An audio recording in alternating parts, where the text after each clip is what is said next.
நடிகை வனிதா விஜயகுமார் டைரக்ட் பண்ணி அவங்க வந்து ஹீரோயினா நடிச்சிருக்க படம் தான் மிஸ்ஸஸ் அண்ட் மிஸ்டர். இந்த படத்தில் வந்து ராபர்ட் மாஸ்டர் தான் வந்து அவங்களுக்கு ஜோடியாக நடிச்சிருக்காங்க. அதே மாதிரி ஜோவிகா விஜயகுமார் தான் வந்து இந்த படத்தை ப்ரொடியூஸ் பண்ணியிருக்காங்க. ஸோ இந்த படம் ரிலீஸ் ஆனதுக்கப்புறமா இந்த படத்தை பற்றி மக்கள் மத்தியில் கலவையான விமர்சனங்கள் தான் வந்து வந்துட்டுருக்கு.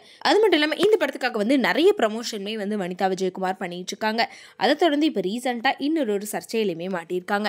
அதாவது கமல்ஹாசனோட மைக்கேல் மதன காமராஜ் படத்தில் வந்து இளையராஜா அவர்களோட சிவராத்திரி அப்படின்ற பாட்டை இந்த படத்தில் யூஸ் பண்ணியிருக்காங்க.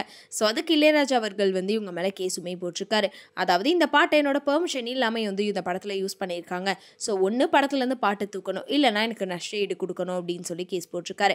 அதை தொடர்ந்து வனிதா கிட்டே கேட்டதுக்கு அவங்க என்ன சொல்லியிருந்தாங்கன்னா, நான் டேரக்டாக இளையராஜா அப்பாவை நேரில் சந்திச்சு பெர்மிஷன் கேட்டேன், அவரும் ஓகேன்னு தான் சொன்னார். ஆனால் இப்போ வந்து திடீர்னு நான் பெர்மிஷனே கேட்கல அப்படின்னு சொல்லி பேசிகிட்டு இருக்காரு.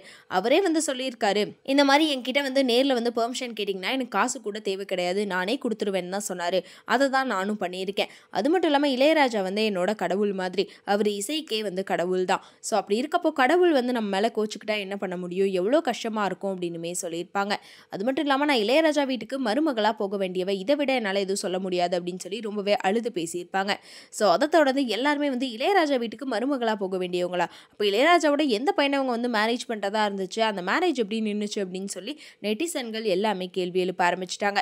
ஒருவேளை இளையராஜாவோட மூத்த பையன் கார்த்திக் ராஜாவை தான் வந்து வனிதா கல்யாணம் பண்ணுறதா இருந்துச்சு போல அப்படின்னு சொல்லி இவங்க ரெண்டு பேத்தையும் சேர்த்து வச்சு சோஷியல் மீடியாவில் பேசிகிட்டு இருந்தாங்க. ஸோ அதுக்கு இப்போ வனிதா விஜயகுமார் வந்து விளக்கம் கொடுத்துருக்காங்க. அதாவது இதை நான் வந்து கிளியர் பண்ணிடுறேன், கார்த்திக் ராஜா என்னோட பெஸ்ட் ஃப்ரெண்ட், அதே மாதிரி அவங்க ஒய்ஃபுமே எனக்கு பெஸ்ட் ஃப்ரெண்ட் தான். ஸோ இந்த பிரச்சனையில் அவரோட பேரை தயவு செஞ்சு இழுக்காதீங்க. இளையராஜா அப்பா வந்து என்னோட கடவுள் மாதிரி. அது மட்டும் இல்லாமல் அந்த குடும்பத்தோட வந்து நான் ரொம்பவே க்ளோஸாக தான் இருந்தேன். அந்த குடும்பமும் என்னை வந்து குடும்பத்தில் உறுதியாக தான் நடத்துனாங்க அப்படின்னு சொல்லியிருப்பாங்க. இந்த பிரச்சனையை நான் சட்ட ரீதியாக வந்து ஃபேஸ் பண்ணிக்கிறேன் அப்படின்னுமே சொல்லியிருப்பாங்க. அதை தொடர்ந்து எல்லாருமே வந்து ஓகே கார்த்திக் ராஜா இவங்க கல்யாணம் பண்ணுறதா இல்லை அப்படின்ற மாதிரி அவங்களே ஓப்பனாக சொல்லிட்டாங்க. கார்த்திக் ராஜா பேரை இந்த பிரச்சனையில் இழுக்காதீங்க, நான் அவரை சொல்லலை அப்படின்னு சொல்லிட்டாங்க. அப்போ ஒரு வேளை யுவன் சங்கர் ராஜாவை தான் வந்து வனிதா கல்யாணம் பண்ணுறதா இருந்திருக்குமோ அப்படின்னு சொல்லி நெட்டிசன்கள் இப்போ யுவன் சங்கர் ராஜாவை பற்றி வந்து வனிதா கிட்டே கேள்வி எழுப்பிட்டு இருக்காங்க. ஸோ இதுக்கு வனிதா விஜயகுமாரே வந்து டைரெக்டாக பதில் சொன்னால் தான் தெரியும்.